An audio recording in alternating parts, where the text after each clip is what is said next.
Old mate has 25 properties. Old mate didn't declare his properties. Put them into a trust, I believe, just before being elected, which means, was he doing it to skirt around the rules or was he following the rules? Old mate has an investigation on the way. A Parliament watchdog is investigating whether National MP Carl Bates should have declared that he was a benefactor of 25 properties. The Whanganui MP put the properties into a family trust shortly before facing financial declaration rules. An inquiry is now being conducted. So important timeline, shortly before having to face them. So he knew about them and made a decision to, and I'll say allegedly, get around them. Knew about them, date was coming up, put them in a trust before he had to do it. Timeline. By the registrar to see if Bates breached the rules by not disclosing the homes.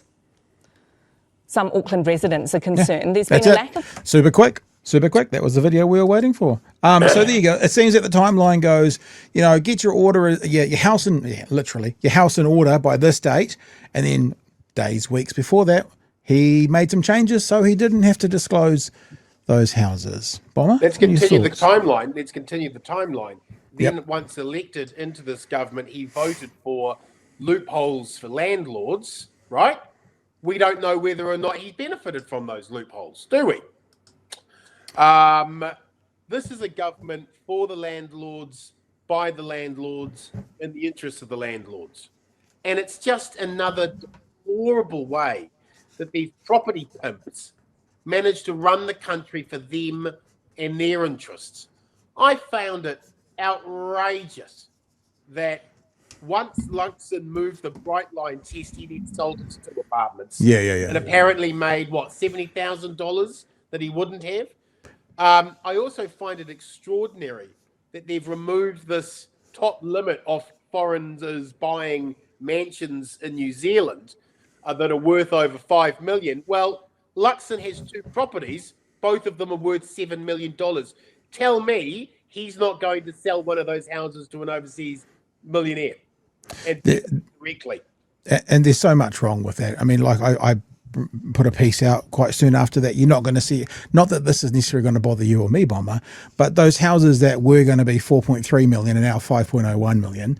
And then the people who are going to pay 4.3 million are now priced out of the market. So they're going to buy the $3 million houses. The ones that could afford the 3 million are going to buy the 2. The ones that are going to buy the 2 are going to buy the 1s. The ones that are going to buy the 1s are now buying the $800,000 houses, and the new home buyers are going to be pushed out of the market. And people will say, it's only the higher prices, but there is an absolute step down as it goes through. 100%.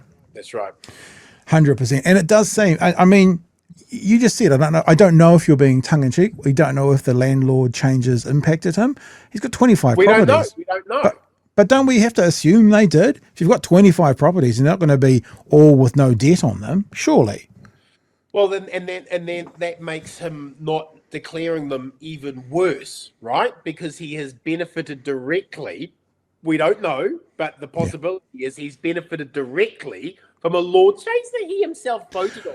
This sort of venal corruption is what we expect in other countries. It's not the way New Zealand is. So I would say this, and I think I'm safe in saying this legally, I would be really surprised if anyone in New Zealand owned 25 properties and they weren't benefiting from the changes to the landlord. That would surprise me, because that would imply none of those properties are being rented out. That's right. So I would be very surprised. The other thing that always comes up with this conversation is we are so very keen and careful to be transparent about conflicts of interest. How can you pass a law, any law, forget what it is, and then be a massive beneficiary of the law you've just changed, more so than the general population? It just seems it's the most disgusting thing. Right? And it's things like this that erode our confidence and our trust in the system. You know? We're electing people to represent us, not represent their interests, for Christ's sakes.